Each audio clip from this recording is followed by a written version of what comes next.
What's up, movie crew? Welcome to the latest Let's Rank. I've been wanting to do this one for a while now, but I am finally going to tell everyone my top 5 MCU movies, given that we are this close to the start of Phase 5 with Ant-Man and the Wasp: Quantumania. But before I get started, if you are new to this channel, my name is Luke, this is Let's Watch a Movie, and if you're in anything cinema and physical media related, you've come to the right place, so hit that subscribe button. Do want to emphasize that please hitting the subscribe button, because at 1,000 subscribers, I am going to be doing a 5 Steelbook giveaway. Now, today I'm going to be doing my top 5 MCU movies, and I'm going to be doing one honorable mention. So, without further ado, here are my top 5 Marvel Cinematic Universe movies.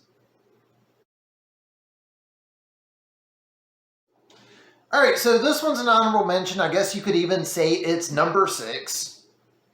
But I have got to give a mention to the first Ant-Man movie, with Quantumania getting ready to come out. And just initially when I first saw this movie, I gotta put this one as an honorable mention. It was in my top 5 for the longest time. There's something that's going to be in here later that will pretty much explain why it's now dropped a spot. But the thing I enjoyed about this movie was you've got well-known actors like Michael Douglas making an appearance.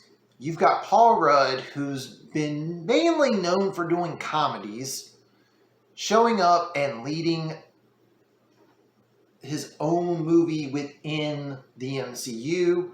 We're finishing up the trilogy very soon. And for me, at least, this movie just sticks out, and it sticks out in a good way.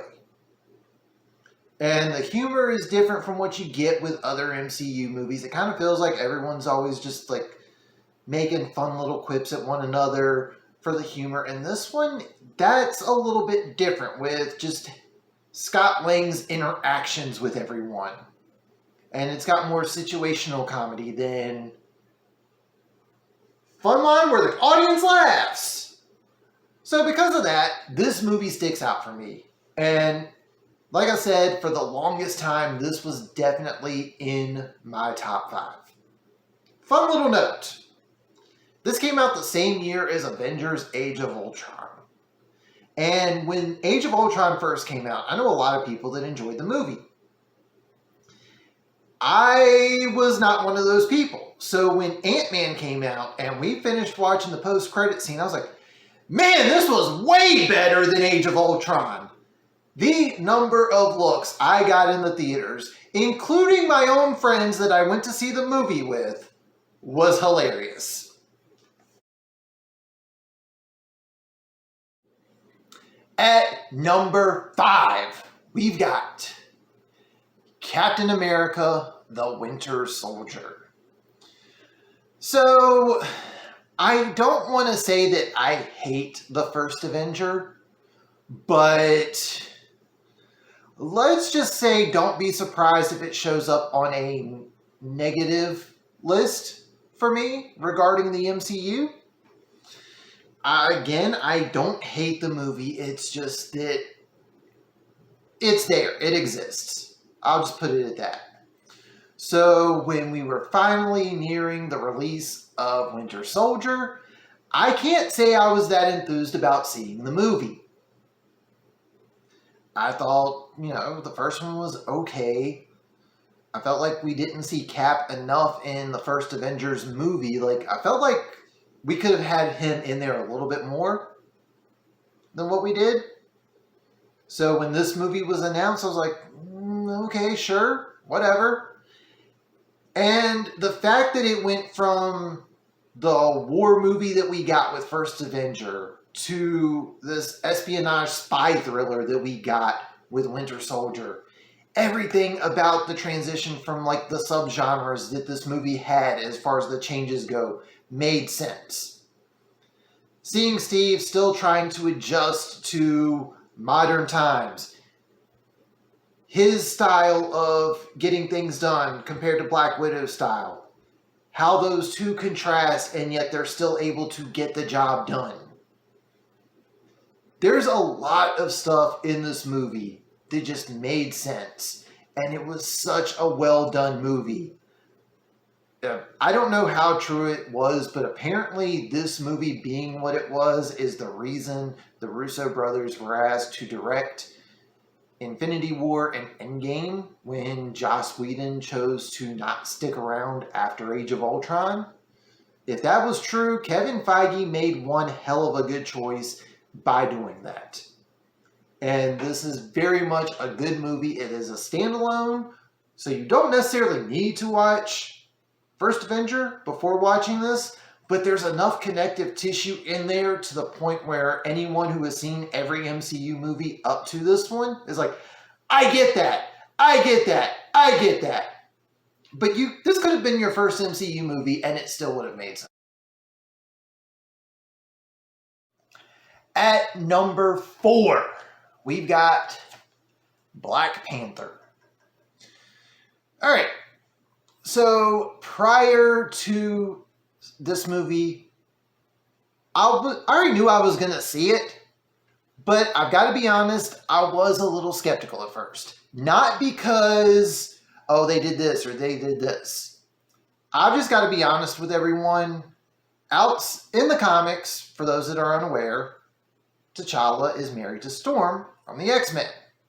And that was pretty much the selling point for me for a lot of the Black Panther comics that I've read, and the ones that I own are him being married to Storm and his affiliation there. Well, at this point in time, Marvel did not have the rights to the X-Men. So the one thing that made me like the Black Panther comics wasn't going to be there. And there's only a handful of stories I can say I really, really enjoyed that did not feature Storm. But then they start announcing the cast. You got Chadwick Boseman playing the lead character. If you've seen his previous filmography, Thurgood Marshall, Jackie Robinson, this man picks iconic roles to play. Well, picked. Rest in peace to Chadwick Boseman. You got Michael B. Jordan, who was just on a string of hit after hit after hit with some of his movies. And personally for me, one of my favorite shows ever is Person of Interest. And he's not on the cover, but M'Baku was played by the same person that was the season 4 antagonist in Person of Interest. So when I see the cast, I'm like, all right, this movie has a cast. It's not just, oh, here's this person who did this one adored indie movie, or here's this one person who's had a string of failures. This movie has a stacked cast, and they delivered on everything they've done for this movie. And one of the things that I've always been critical of with the MCU is that a lot of the movies, they put too much emphasis on humor. And in this one, we've got a leading actor who is not trying to be a Spider-Man knockoff. You've got the other characters having a good old time around him, but T'Challa is taking his role seriously. And because of that, it made this movie stand out so much more. And it fit so well into the MCU. But yet again, this movie still managed to do its own thing, give an origin story to a character that we've already been introduced to without it feeling like we're having another origin story shoved down our throats.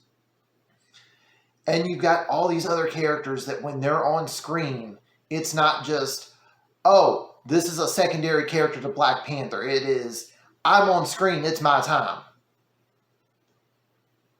So Ryan Coogler managed to deliver one of the best movies in Phase 3, in my opinion, with Black Panther. At number 3, we've got Spider-Man No Way Home. All right. I think a lot of people will agree with me that Phase 4 has been kind of Some of the movies just don't stick. There's one movie that's definitely going to be on another list that you will see probably in the next few days. That's a Phase 4 movie. I could go on and on about Phase 4 not being that great. But the biggest exception is No Way Home. It's hard to believe, but a lot of people like myself grew up on the Sam Raimi, Tobey Maguire movies. And I've already given my opinion on those. I'll have a pinned comment down below giving my thoughts on where I did a ranking for all the Spider-Man movies. But one of the things I've mentioned before is the thing I like the most about Tom Holland is that he managed to balance both Peter Parker and Spider-Man. And in this movie, you're given the reminder that this is still someone who's new to the superhero game, despite having been in, I think, 5 or 6 movies before this. This is the 3rd movie of his first trilogy. It is rumored we're supposed to be getting a second Tom Holland trilogy. And they bring back the legacy characters. This is the first real swing into the multiverse that Kevin Feige wants to do with the post-Infinity War Endgame saga. And this movie delivers on everything. It gives a good conclusion to the beginning of Spider-Man. It's a good way for everyone to get into the multiverse that we get with the MCU. You've got other characters within the MCU showing up, Doctor Strange being one of the big ones. And it's overall just a really good movie. You still get to have fun with it, but it also has a very high emotional stake in this movie that you don't always get in MCU movies that aren't labeled Avengers. So with this movie, this is probably not only in my top 5 of the MCU, this is hands down my favorite live action Spider-Man movie. Because they managed to put together a lot of stuff, and it felt like this movie earned everything that it had in it, with bringing back Andrew Garfield and Tobey Maguire, bringing back the villains from the previous movies that everyone enjoyed seeing.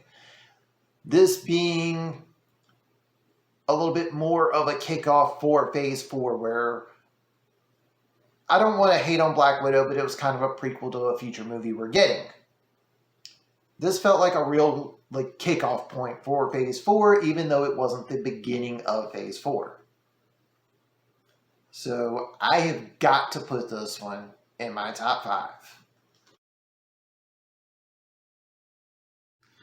My runner-up, and this one's probably a little bit of a hot take, but I will defend this to the ends of the earth. My number 2 is Avengers Endgame. Now, I know a lot of people preferred Infinity War to Endgame. I am the exact opposite. If anyone wants a video on that, I will definitely give my thoughts as to why I prefer this one. But this movie had to do a lot. It not only had to be a part 2 to Infinity War, it had to close the stories of so many different movies beforehand. This one had to be the one where the stakes were real. That's always been one of my biggest issues with the MCU. It always feels like with every movie, they're like, everything's at risk, everything's in danger, and you already know at the end of it, the hero's going to come out unscathed. This had to follow up half of the Avengers being wiped out of existence, finding a way to bring them back, take down Thanos, provide closure for so many different characters because of behind the scenes, a lot of these actors, this was the end of their contracts. And to top it off, if you've watched any of my reviews before, then you know that I am constantly complaining about movies being too long. At 3 hours, this movie more than earned its right to be a 3-hour long movie. Because it had built up for over a decade. In 2008 with Iron Man to 2019 with this, it had a lot to be built up to, and it had a lot that it had to pay off, and it delivered with everything that we got. There's very few movies where I leave a movie an emotional wreck, and this was one of those movies. Its ending stuck with me for a while after this. I have only rewatched this movie once, not because of the runtime, but because I know what's going to happen at the end now, and it still hits me when it happens. The Russo brothers did a great job with everything that they had to do with this movie. Be the conclusion of one Avengers saga, be the conclusion of sorts to Phase 3. I'm aware that No Way Home came after this, but this was probably the real conclusion. It was the official ending of sorts to the Infinity Saga. And again, it also still had to build up because we already knew that after this, we were getting another Spider-Man movie, we were getting another Guardians movie, we were getting another Thor movie. Black Panther had just made $1 billion the year before, so we were getting another Black Panther movie. So it had to set up stuff as well as pay off everything from 11 years of movies. There's very few times that we even get a proper trilogy. And those movies only have to pay off for 2 other things. This had to pay off for 11 years of movies. I cannot speak on that enough. Alright, my number 1. And this is probably not going to be too much of a surprise for people because I know this one is a top 5 for a lot of people. And it also says a lot for the staying power that this movie had and how much was put into making this movie. But my number 1 is the first Iron Man. Alright, so I've already kind of said this with some of the previous ones. Growing up, I was always more reading DC than Marvel. But even the Marvel stuff I read, I didn't read much of Iron Man. I thought he was a joke. So when it was announced that Marvel was going to make their own line of live action movies and that we would eventually see a build up to Avengers, I was like, all right, that's cool, I guess. I mean, y'all have already screwed up the Hulk, so I don't really care about that. Ant-Man is cool, but, that's...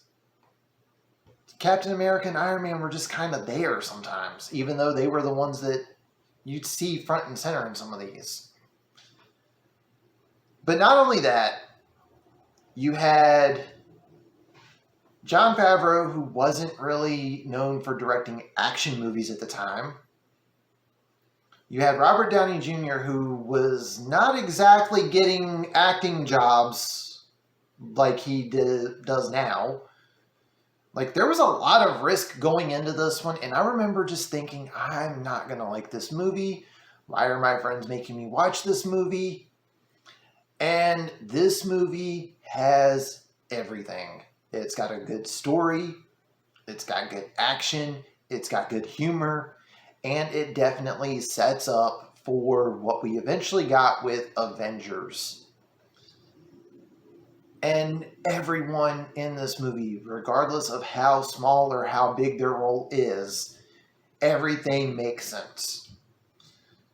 And a lot of what happens in this movie gets replicated and duplicated time and time again throughout the MCU.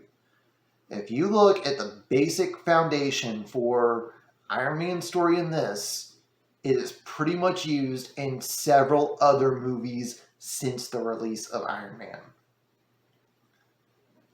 2008, I remember how hype I was for The Dark Knight and thinking, yeah, I guess I'll watch Iron Man since my friends keep saying something about it. And I'm going to be honest, I still prefer Dark Knight over this, but the fact that I thought that this was up there and it was easily my second favorite movie of the year to an Oscar award-winning movie says a lot of the staying power that this movie had.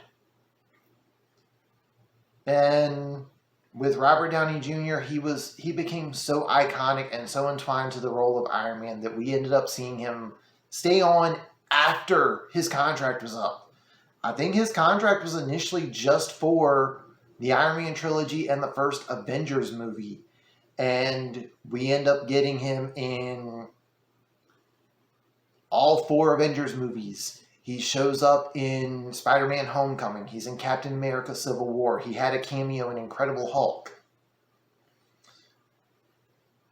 Him being the lead of this cinematic universe, I think his absence is also one of the things that's kind of been hurting the MCU because no one has been able to be like the face of this universe the way Robert Downey Jr. was as Iron Man.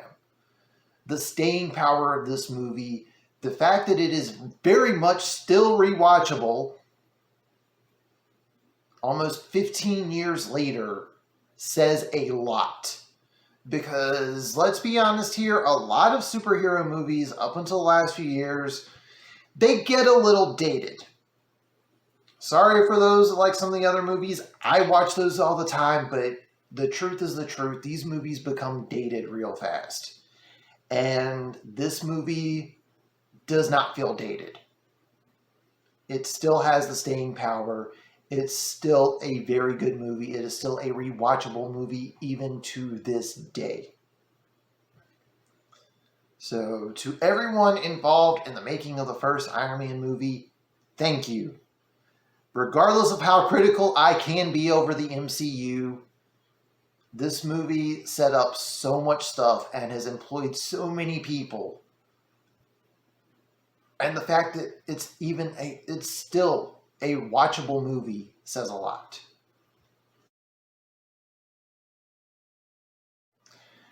And that is my top 5 MCU movies. Just so everyone knows, we did the positive. Now we got to do the negative. The next video will be my bottom 5 MCU movies, and expect a couple hot takes in there. So, hopefully you enjoyed it. I know that a lot of people have a different take on their favorite MCU movies compared to mine. So I want to hear yours. And as always, if you are new to this channel, hit that subscribe button. Again, 1,000 subscribers, 5 Steelbook giveaway. If you like what you see, leave a thumbs up. Comment down below, what are your top 5 MCU movies? But that's going to do it for this one. Thank you all for watching and tune in next time.